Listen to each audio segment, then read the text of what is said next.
ভাইরা কিয়ামতের ময়দান তো আরো ভয়ানক, আরো মুসিবতের জায়গা।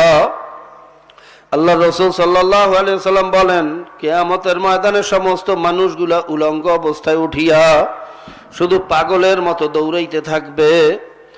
মা আয়েশা রাদিয়াল্লাহু তাআলা আনহা বলেন, ইয়া রাসূলুল্লাহ, ইয়া হাবিবাল্লাহ, আমরাও কি উলঙ্গ অবস্থায় উঠবো নাকি? আল্লাহর রাসূল বলেন, আয়েশা, তুমিও উলঙ্গ অবস্থায় উঠবা।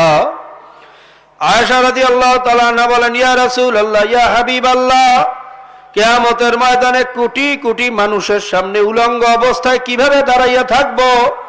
আল্লাহর রাসূল বলেন, আয়েশা রে, ওই ময়দানটা এত ভয়ানক, এত কঠিন হবে।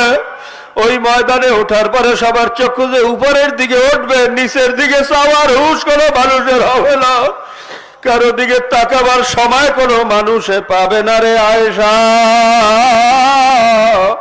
কিয়ামতের ময়দান বড় কঠিন। আল্লাহ তুমি আমাদেরকে মাফ করিয়া দাও।